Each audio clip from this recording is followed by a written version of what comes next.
Greetings, everyone. A number of Zimbabwe exemption permit holders are having challenges, mainly with the Nedbank. People's accounts are being closed down on the basis that they do not have a new permit in their passports.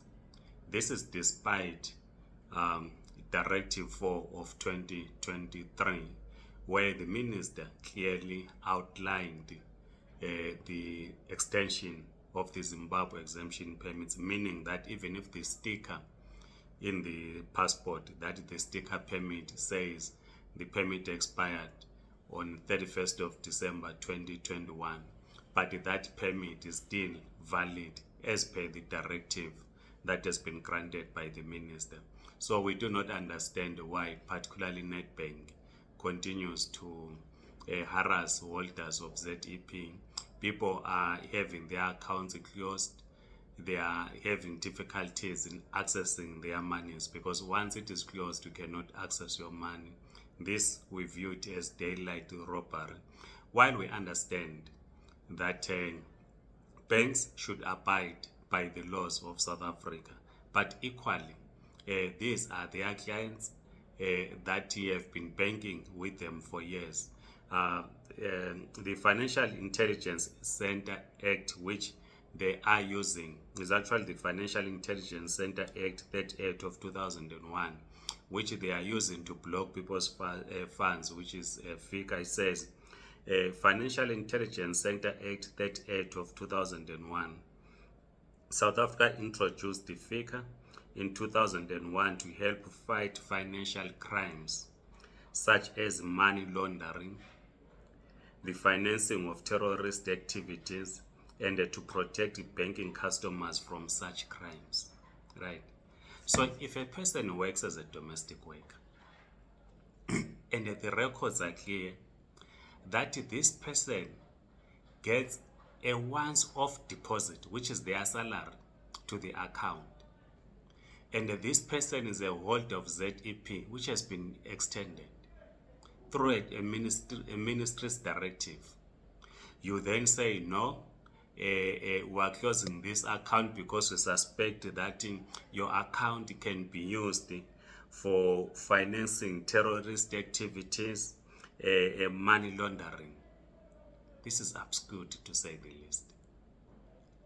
Because this person consistently, their salaries comes through that account.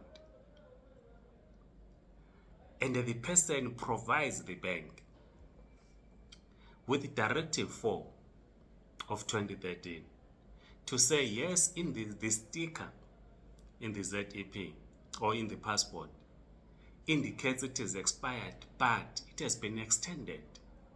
And there's a process of applying for waivers and to move to other visas. But Nedbank in particular, then he says, no, you do not meet the FICA requirements. This is absurd. Would understand if you are closing down an account of an organization, right, that it is not clear where the monies that are deposited into the account are coming from. But in this case, it's a once-off deposit, which is consistent. When the person had a valid ZEP, some have been banking with the Nedbank for the last 10 years, and it has been consistent that every month money is deposited once a month, which is a salary, which still happens. And then you say, no, we suspect that this account is used for terrorist activities. It's absurd. So Nedbank should open accounts of its users, because the ZEP holders, their permits have been extended. So it cannot be that only Nedbank closes people's accounts. Why are other banks not doing so? We are not having problems with the Standard Bank. We are not having problems with FNB. We are not having problems with the ABSA. We are not having problems with others. But why? Why Nedbank? So we think that this is targeting holders of ZEP for a simple reason, to take their money. Because if you block someone's salary, the employer continues to deposit the money, and people have no access. Some uh, uh, uh, have investments, which are investment accounts, which is clear where this money is coming from.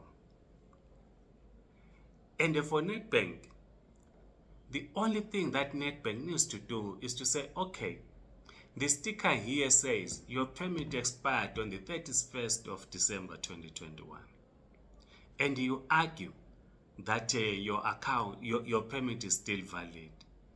What proof other than this? And the person was the holder of ZEP submits Directive 4 of 2023 from the Department of Home Affairs, which confirms the extension of ZEP.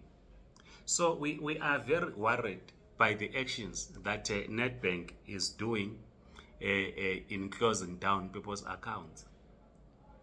And those clients of Nedbank who are ZEP holders, once you move to other visas, you need to rethink if it is really necessary for you to continue to use Nedbank as your bank. Because other banks are not, Capitec is not giving us problems. Why is it that Nedbank is the one that is giving people problems? Please like this video, subscribe to this YouTube channel. If you're on TikTok, please do follow us. Otherwise, goodbye.